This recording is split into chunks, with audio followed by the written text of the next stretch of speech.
Good afternoon, and thank you all for attending our webinar, When Disaster Strikes Your Business, Are You Prepared? From our panel of experts, we will discuss disaster recovery and incident response planning, flood, fire, mold, and other damages that can harm your business, insurance coverages you should have, legal issues that might come up, and learn some tips on strategic planning and budgeting. Good afternoon. My name is Carmine Cordo, president of Underdog Computer and Network Support. I have lived here in the Poconos for 22 years. My wife, Kelly, and I moved here from Long Island. We have two boys. My oldest is currently attending ESU, and my youngest wants to join the service. We love living in Pennsylvania and so happy to call it home. Whenever possible, we buy locally and support many local businesses and charities through our volunteer work. This was the passion behind starting Underdog, and I've been in the IT field for 30 years. When I started Underdog 3 years ago, it was out of an observation and of disconnect I saw between the companies I worked for and the solutions they provide their clientele. They prescribe before diagnosing and never truly understanding the business's needs of the client. My mission is to listen to our clients' needs and educate them on the solutions to get through their business goals. Disaster recovery, business continuity, and incident response discuss different degrees of severity of disaster or incidents. It also means different things to different businesses. So it's important to find out what I call the appetite for being down. Being down from a technical viewpoint means no access to your internet, computers, records, documents, etc. For each business, this is a different number. For a 100% paperless company, that number is very low, could be measured in minutes and hours. For others that don't rely heavily on their computers, that could be days or weeks. So how do you begin? This decision should not be made unilateral. You should really want to have all your stakeholders involved. If you have multiple departments, you need to include all the department heads, as technology might affect each department differently. If you are a smaller business without individual departments, having a few key employees involved in your process will help you. Next, determine critical applications and documents and resources. Depending on the severity of the incident, you can prioritize what needs to be online first, second, third, etc. Specify backup and offsite procedures. Once you have been able to determine critical applications and resources, the next step is to have a backup solution in place. If you are a business that has everything in the cloud, which is a common way to say in somebody's data center, do some research, determine how they back up your data. Some companies, such as Microsoft, will have redundant servers in redundant locations.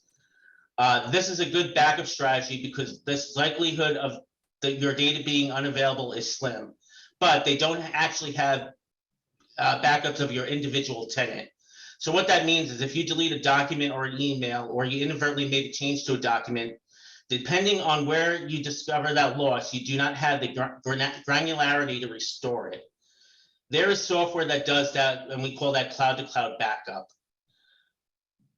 Perform a fire drill. You may think you have data stored somewhere, but until you go to look for it and it's not there, you might still have an on-premise server or important computers that you would like to be sure can be restored in a true disaster. It's common these days to have some type of hybrid local or cloud backup, which means you have a local backup, but if there was a physical disaster, you may have destroyed your local backups, but you can restore them from the cloud. So determine the schedule and location of these backups is an important step in the planning. If you happen to be a business that requires a return to operation in minutes and hours, you may also want to have the ability to spin up virtual images of your servers, either locally or in the cloud. This is commonly having an appliance on site. Backups are only good if they are working. If you are backing up a server but there are errors, no one's addressing them, that's like not having a backup at all. This goes the same if you're doing cloud backups. If they are working locally, but the offsite doesn't work, this puts your disaster recovery plan in jeopardy. If a physical disaster happens, as I mentioned before, test often and perform fire drills. There may be data you think you are saving and backing up, but they're not. Identify and assess disaster risks. We don't know what we don't know. It's hard to plan for every single disaster, but have your team meet and discuss how to respond to natural disasters man-made disasters, technology-related incidents such as cyber threats, viruses, etc. The timeframe resources required to recover acceptable timeframes. You should also have a list of key employees with full contact information. List of vendors that need to be contacted for a disaster, including their full contact information, contract number, access numbers. Inventory of all equipment and technology, including identifying the roles and importance of these equipment, make, model, and serial numbers of these computers, employees or departments that these devices are attached to, the location of the equipment if you have multiple locations, offsite encrypted copies of the master passwords for your software, and if you own the software, hard copies of that software should be stored offsite along with the serial number or product keys, and have a network documentation. Thank you. If you have any questions, you can put them in the chat box and we can address them at the end of this conversation. Next up is Susan of ServPro.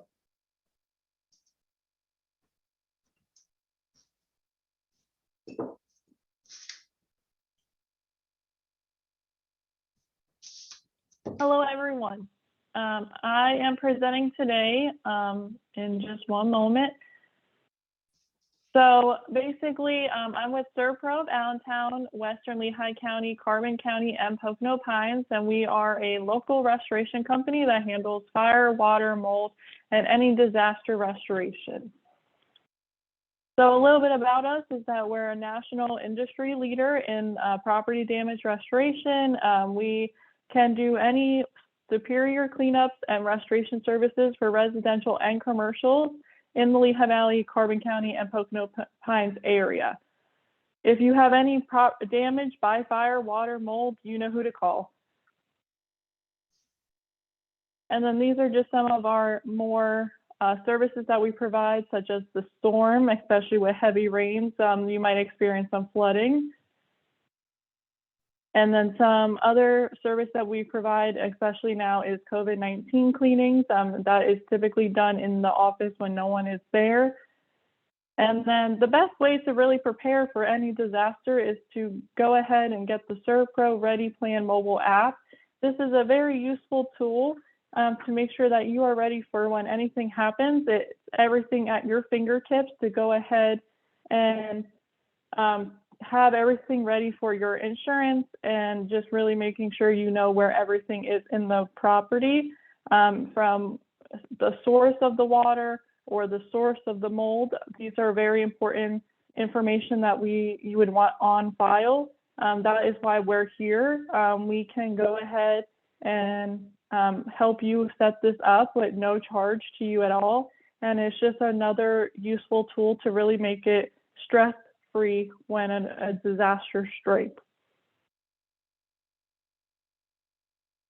And then these are just some examples of what the tool looks like. As you can see, the screens and what similar and basic information it is asking for, and really just makes it easy and ready for you to handle anything coming up.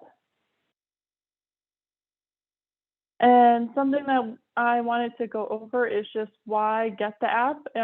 But previously, like I said, it is at no cost. It's just a really useful tool to use, really making sure that you have an emergency route and solution, and that you're not stressed out during the property damage. And then, of course, after everything is settled, that is where we come into play to really be there to make sure that your property looks like it never even happened. And like I said, just give us a call or email and we can set this up for you at no charge. And then this is our contact information. So moving on to the next representative.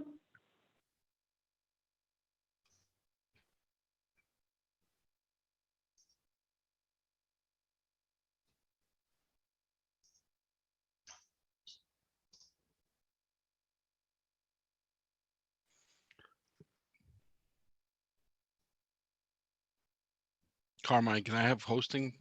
You should have it. Yeah, no. No. Oh, here we go. All right, now we got it. Okay. All right, ladies and gentlemen, my name is Rick Zayats. I'm with a company called Ignash Insurance and Risk Management. We are located in Allentown, Bethlehem, Easton, West Hazelton, God only knows why, Whitehall, and Emmaus. What I do is I am a commercial insurance agent. So we're going to go over the mystery of being prepared for an insurance claim. So where do you start? And I tell all business people that you're going for a claim, you got to start from the beginning. What's the beginning? Remember the batteries in your smoke detectors? You change them every year. You put a little note on your calendar. Well, you should do this. You change them every year. Well, it's the same thing you should do with insurance. So take a look around your office, your business, your warehouse. What I want you to do is every year on the same date, go out and take a picture with your iPhone of everything that you have in your inventory, in what you have there at desks. I have a friend who has an insurance agency. He keeps his antiques in his insurance office. And I can guarantee you he doesn't have pictures of them. But if it ever has a complete loss, he's going to lose them and he'll never get those valuables returned. They're timeless. So make sure you have everything documented. So everybody, when you go to the insurance adjuster, they know what you had. So what happens when you have a total loss? Okay. And the loss is what we call a covered loss, because if in insurance, if it's not in the policy, you're not covered for it. So the first thing you want to do is make sure everybody's safe. If you have any employees that were hurt in the claim, make sure that they were sent to the hospital or doctor, and make sure that you have the workers' comp insurance that goes with it so that they are taken care of seamlessly. The next thing you need to do is you need to call your agent, who will help you call the insurance carrier and report the claim. Your agent can get you to the claim department, but probably won't have all the necessary information you need when you do start the claim. It's not as an easy, seamless process. We'd like it to be, it's just not. When we call that the claims processing number, you get a person. She actually puts it through an insurance adjuster. Insurance adjuster will get in touch with you, ask you questions. You'll be required at some point to do or put it what's called a signed sworn statement together that says that the facts are the way you presented them, and you will be responsible for those facts. Okay. The other thing that happens when you report a claim, it gets added to your insurance record. Not bad, not good, but just be aware that it will hinder your ability to go out and get a quote for a new insurance policy for the next 3 years. And I tell you that because if it's under $1,000 and your deductible is $1,000, don't file a claim. It's going to hurt you better than help you. And that's a friend speaking, not an insurance agent. The insurance company will tell you to file all claims, but be careful how it's going to affect your business in the future. So the other thing that's going to happen when you have a claim, especially if you have a loss, is you're going to be an interruption to your business. I don't know what that interruption is going to be. It depends on what the covered loss was. It could be a fire, could be a total loss, could be electrical malfunction, could either be at the pole, could be at your box in your office area or in your warehouse. Could be wind or hail damage, water damage, lightning, liability, or theft. And each one of those has a different way to be handled. Okay, but you want to make sure that your insurance policy covers you for that loss, and we'll go through that a little bit later. So, for instance, if you're a restaurant, I always tell you to have refrigeration breakdown coverage. What is that? It means if your refrigeration goes down, it's going to cover you for spoilage. It's going to cover you for whatever happened to your compressor or your refrigerator, and it's going to come in. They're going to pay you for that. They're going to pay you for the loss that you incurred. Okay. Warehouses, you'd have electrical interruption, meaning it could be either at the box, which you can pay for, or it can go all the way to the pole. I always suggest to people to go to the pole. The lightning bolt hits that transformer and shuts it down. You're out of work. All right. So what happens when you do have a claim? First thing, call your insurance agent. Second thing, if you have to, call the police. Get a police report. Always make sure you get a police report. Third thing is go over and review your policy with your agent. They'll help you look into the policy form and decide if you are possibly covered for that loss. Like I said, always have that inventory ready because when you talk to the adjuster, they're going to know exactly what you had that was lost. They want to know down to the finest detail so that they can make sure that you're made whole again. Provide proof of the loss. Be ready for the adjuster. Like I said, it's going to be an experience. If you've never had it, it's different than anything you've ever had before. It's like talking to a police officer. You're guilty until you're not guilty. Be able to document everything, keep it in place, and keep copious records. Once the property is damaged, you're required, as in your policy, to make sure that you protect your property as best as possible from any future loss. So a tree falls through your roof, you're required to get the tree off the roof, put a tarp over it until you can get a roofer out there to make sure it's fixed. Always get 2 bids for repairs. And if you need to find another place to do business, you need to do that. But you have to have that in your insurance policy. Remember, everything in business changes every day. So make sure you take the time to talk to your agent every year prior to your anniversary date with your insurance. And why do I say that to people? And we all know March 15th of 2019, if prior to that, everything was okay. After that, the world shut down. Put the little explanation in there about just the price of a 2x4 going from $1.89 to $9 a board. What that does is, if you're insured for $1 million, okay, commercial is way different than personal lines. You're insured for $1 million, and that's all you're going to get. Okay, and your costs are going to be 4 times what they were the prior year. Make sure you have enough insurance to cover that loss. Remember, your policy has anywhere from 120 to 150 pages. I don't understand it all. You guys don't understand any of it. Questions, please ask. We will get answers for you. If we have to call John Lychek, we'll get an answer from John. If not, we'll get one from our insurance carrier.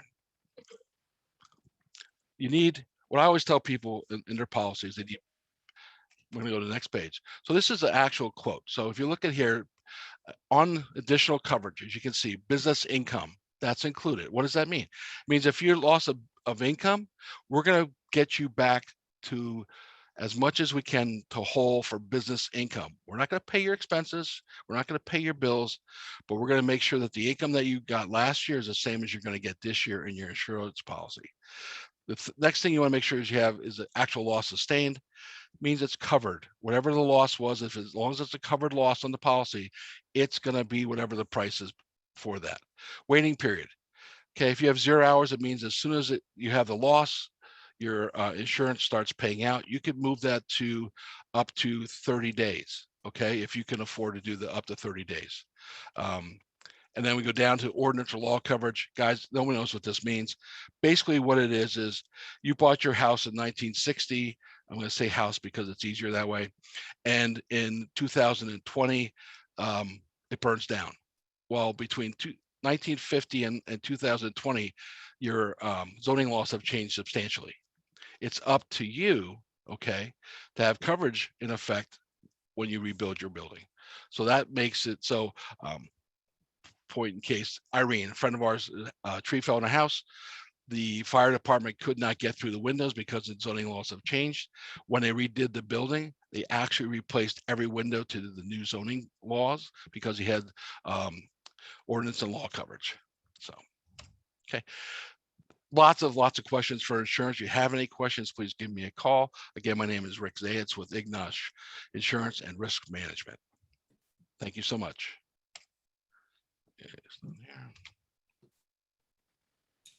Go next.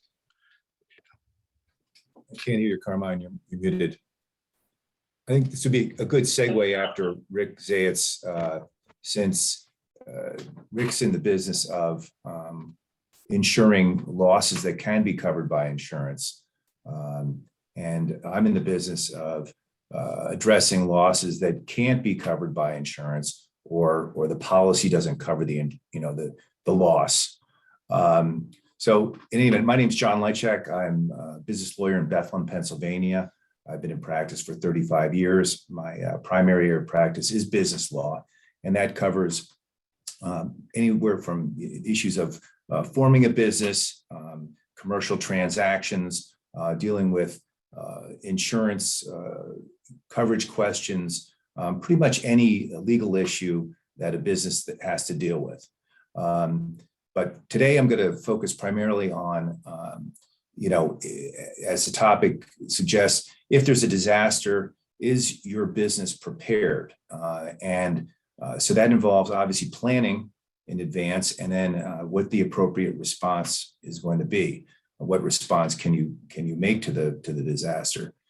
So it's from a legal perspective, there are really two kinds of disasters. There's physical disasters that Rick's really alluding to, and also Susan, flooding, damage to your property, damage to your computer system that Carmine touched on. There can be physical damage to yourself or to the business property. There can also be legal events that cause your business damage, and that may ultimately cause you damage because of the way you're structured.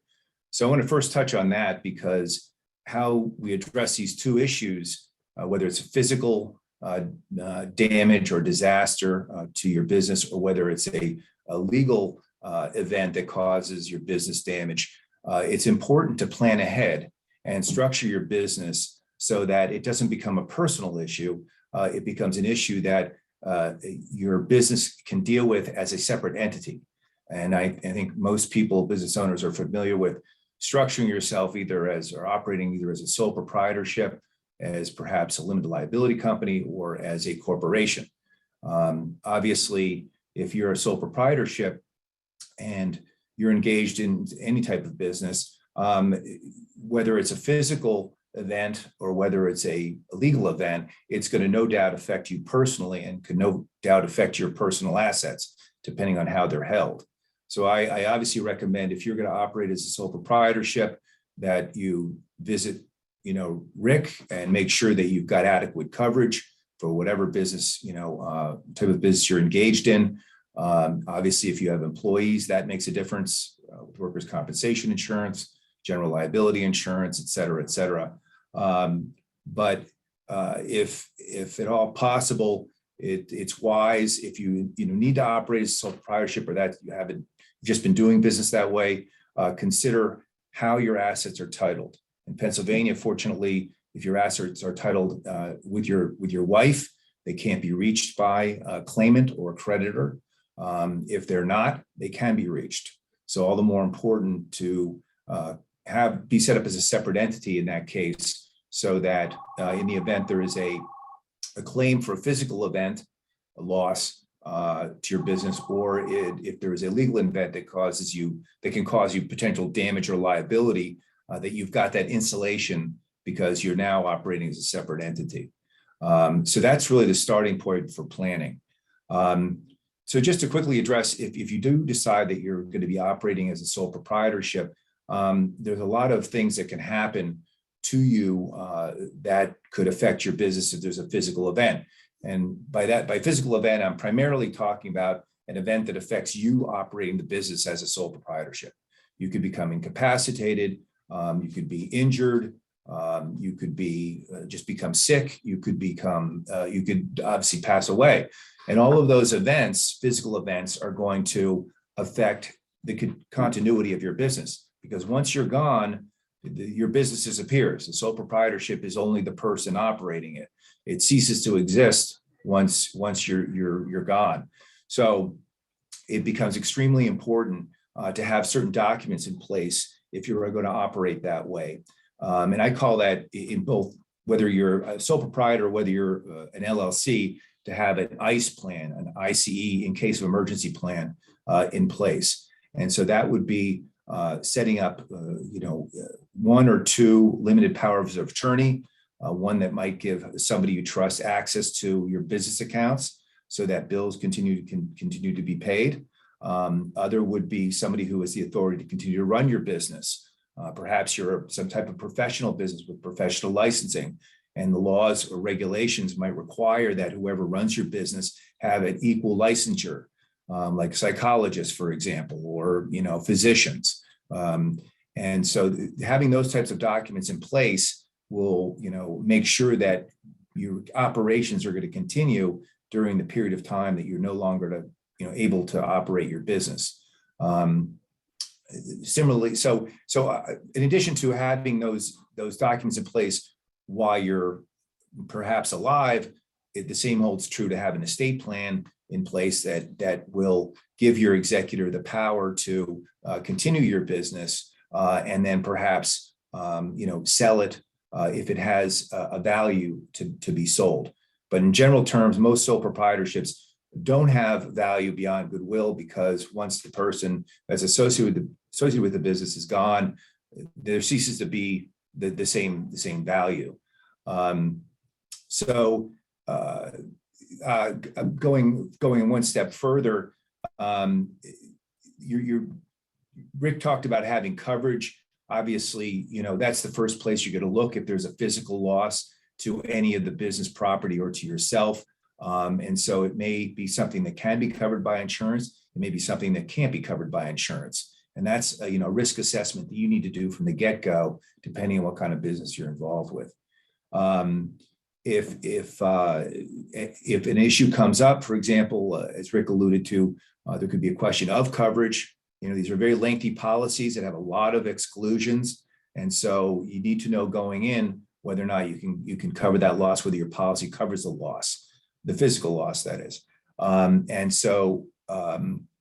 Or rather a loss to the business too. I mean, it could be disability insurance, business interruption insurance, but there could be exceptions to that coverage. And so you may need to involve a lawyer to see if there is a coverage question, and obviously if something can be worked out with the insurance company, or if necessary that the issue be litigated.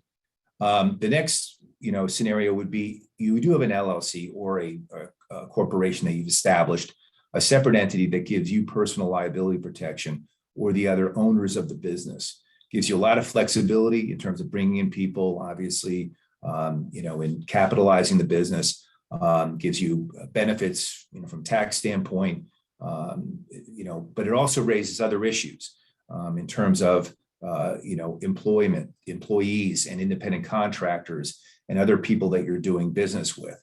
So it's all that more important to make sure you have, independent contractor agreements in place, non-disclosure agreements, non-solicitation agreements. Are you selling a product? Are you selling a service? What kind of contracts do you have in place for selling those products or services? And do they protect your company from perhaps other liabilities that can be controlled in advance? But if, of course, your company can be sued, obviously, for whatever it does, may or may not be covered by insurance. The simplest example is if your company sells a product or service and the customer is not happy with it, and the contract is breached, or they claim there's a breach of contract because the service wasn't adequate, or there was some other problem, that's not covered by insurance. There's certain circumstances where you can have bonds issued for performance or payment bonds, but typically that's not the case with most businesses. So again, it's important to have contracts in place and to be aware of the various regulations that might affect your business in conducting business. Are you complying with local zoning laws? Are you complying with permitting issues? Are you complying with, say, you're a contractor doing home improvements? Are you complying with the laws that apply to home improvement contractors? Are you registered? Are you properly licensed? Are you keeping up with those licenses? So all of those things, need to be addressed beforehand, so you don't get yourself into a problem as you conduct your business, because you don't want to be caught flat-footed if some homeowner sues you as a contractor because you didn't comply with the Home Improvement Act. So these are things that need to be addressed in advance. The second part of all of this is not just a physical event, because that can obviously affect you personally. It can affect your building can be destroyed, your equipment can be destroyed. Most of those things, I think, are addressed through insurance, but can be mitigated through the types of planning that I already discussed. But there are legal events that that you need to consider when disaster strikes. Did you properly plan for that, and what's going to be your response for a legal event? And I touched on that briefly how you're structured is going to be a big help. If you're a separate entity, that's going to insulate you from a certain amount of liability. But there are certain legal events that can arise as a business owner, no matter what kind of business you're in, that is, that could come back to you personally. So just in broad terms, your business, whatever type of business you're in, it can be exposed to claims for breach of contract, for negligence in how they perform their job, for tax issues, non-compliance, for regulatory issues, a whole host of things. And some of those, as I said, can be addressed with how you're structured and making sure you're in compliance. Others have to be addressed by trying to, perhaps insulate your business by hiring just independent contractors if you can do that. Making sure that you have some of these other documents in place, strong contracts, strong non-disclosure agreements, those types of things.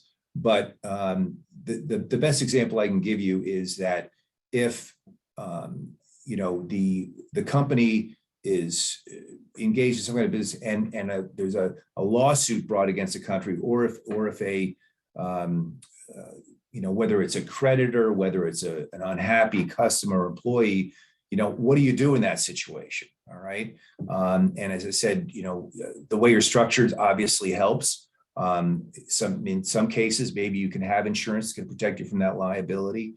But if it's simply a breach of contract, there's no insurance you can get for that. So you need to make sure that, your assets, the assets of the business are protected.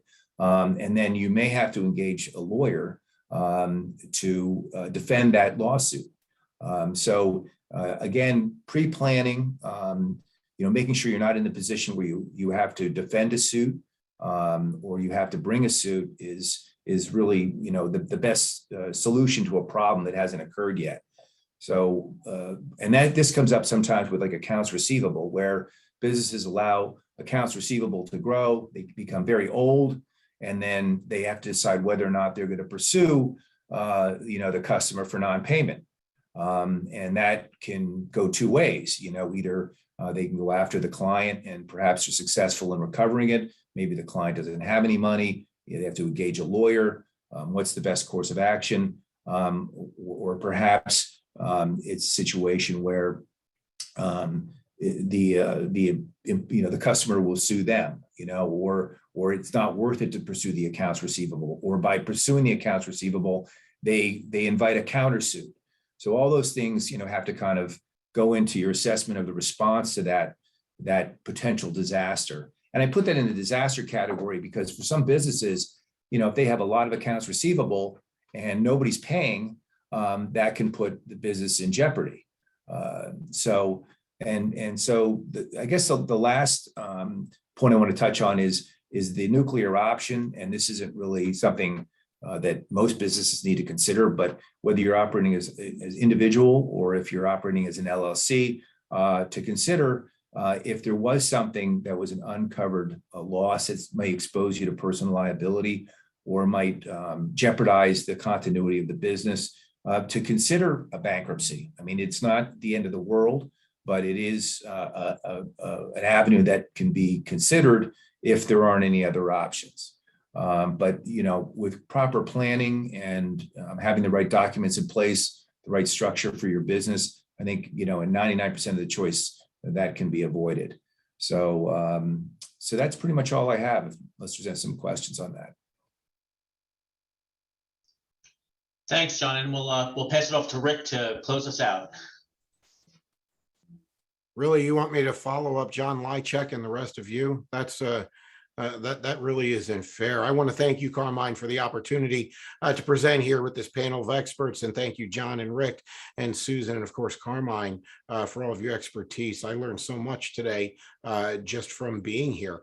So what I'm going to kind of, wrap it up with is how to lead during a crisis, and what does it look like in the beginning? John really alluded to the fact of, trying to be proactive with things, and he gave us a lot of real options to think about whether you're a sole proprietorship, LLC, whatever it is, how you're structured, Rick and Susan and Carmine also, how do you go into it? And more importantly is how do you go out of it? And so it's being proactive. So how do we reduce our uncertainty? Well, it's planning, right? So the business impact. So what's really critical to your business on how it operates? So the first thing you have to do is really take some time and identify what those critical positions that perform critical tasks in there. So really take a good look at your org chart. If it's just you, look at your vendors, look at your referral partners, look at the people that you do business with, and how can you leverage them to move forward if something happens. What does your infrastructure look like in your employees? How about, again, your org structure? How about critical business clients, vendors, and staff? And what's your communications plan if disaster or the unexpected does strike? And so in bigger companies that I was a part of before I became a business coach, I usually was on the safety committees and ran things to make sure that we were OSHA compliant and things like that. And also who was in charge of a building or of a section when things would maybe go south or go awry. Or so what happens when that happens, and who is the go-to person who leads in that time of crisis? So we would identify that person, and let's just say a fire alarm goes out. Who's in charge of evacuating a certain floor? If there's a snowstorm or some sort of a event where you're not able to be open, what happens during that? What happens if there's a fire or something like that? Who takes the charge of that? And it's not always the person that's at the top of your corporate org chart. It's somebody else that really is leveraged to do that. What happens when you lose it? What happens when you get it back, right? So gap analysis, if we don't do that, we're really missing the boat, because we can correct anything that's missing, in those, critical tasks and positions that we've identified. Kind of going back to what John said, document critical processes, and look at who's currently performing those. I think, and John, you correct me, but you said that if it's a sole proprietorship, if something happens to that person, that the business is done, they're vaporized. And so there isn't much more of a path forward. Is that correct? That's essentially correct, Rick. Although, there could be, a spouse or, a family member that could, fill the shoes for a period of time. But normally, most businesses thrive because of the goodwill created by the person that starts them and has been running the business. So that's usually why it evaporates. Exactly. And nobody's been named a proxy then. Correct. In the meantime, right? And that's why it's equally important, and even if you're an LLC, to have somebody that has a limited power of attorney or other authorized persons that can step in and run the show while you're not in the picture. Yeah, and that just makes sense. Thanks for that and the clarity on that. Writing it down, how to recover and reconstitute the business. If we don't write it down, it doesn't become tangible. It's not something that you can wrap your arms around. It doesn't really make it real, right? So have plans to ensure the continuity and identify what that looks like. Assign people to lead, the experts maybe in that field or in that level of engagement that you have. And again, it may not be the person at the top of your corporate org chart. It may be somebody else. In fact, it probably will be. And assign responsibilities and upkeep the testing of the plans. And Carmine really nailed this in the beginning: is test again. Make sure that we are, doing these fire drills. Make sure we're communicating properly, effectively, not just efficiently, but effectively with the team, so that we're keeping things simple. People know what's going on, and there isn't so much chaos. And cross-training people is really critical as well, so that they can do multiple different tasks, maybe not some of the things that they're in there for in the beginning. So, the green box items that we talked about, what can you address when the economy or your business is down? We saw this during the pandemic. Some businesses, they weren't ready for anything. And so how did they mitigate their loss? They didn't. They closed up, and some of them used it as kind of a springboard. They were in trouble before the pandemic happened or a situation happened, and they used that as kind of the excuse of why they would shut down. What do you need to focus on today to help you weather the storm? So we have some bad weather that's a forecast here in the Pennsylvania, and I don't know where everybody's going to be watching from, but in a couple days, like even a day and a half, tomorrow night it's supposed to start. People are going to be stocking up on ice and shovels. I've never understood how many shovels must break, and you have to buy a new shovel every year. I've had the same shovels for 25, 30 years, but regardless, we're not going to get caught in the weeds on that. But we prepare, right? Even the way that I pull my car into the driveway, I'll point it out, instead of pulling in, making sure that I have enough gas in my snow blower. I've checked the oil on that and my generator, and making sure that everything is ready to go. We should be doing the same thing for our businesses. And what can you focus on to help you move quickly when the storm lifts? How do you recover, right? What does that time look like? Time is absolutely critical, right? So we talk about what your priority is. So where your focus should be. Get really crystal clear on what you want to accomplish and why. What's important for your business? So what's important for my business? And we can kind of say same circus, different intent, and paint in broad strokes. It's going to look a little bit different specifically than it will be for my business, the Susans or John's or Rick's or Carmine's. Set priorities. Use discrimination. Don't major in minor things. Use your time to its best advantage. High priority, high value activities. Don't get really tied up in some of the smaller things, the trivial few. We want to go with the vital things that are important. And clarity of focus. Make sure that we have a plan in place. Even if you go into a hotel or you go into a building, what do you usually see? You see exit signs. Okay. You see, in case of fire, they're always on the hotel room doors, things like that. So always go and mitigate your chances for loss of life, loss of, personal belongings, things like that, and really break it up into things that are urgent and important. Okay. If it's something life threatening, or there's a fire, definitely you want to get the heck out of there or do that. So things that are really, code red, things that maybe when you're breaking it down and things, how do you ramp back up? Maybe things like marketing, make sure that your systems, your critical systems are in place. Your computing systems, maybe that line of succession, maybe you have your legal paper somewhere, how to contact your attorney or your insurance agent or somebody that's going to go and do disaster recovery like Susan, right? Develop your associates and train everybody on what to do when something happens. Some of the interruptions, some of the got a minute moments, we don't have time for that or time wasting things, and just do what needs to be done and really focus on what that looks like. And, make sure that you really identify that person that's critical to lead during the time when disaster could strike. Have SMART goals that kind of do that. What your goal is for recovery after something happens. We can't plan for everything, but we can control what we can control. We can't control the weather, but we can control how we address things that happen. I'm just going to use weather as an example.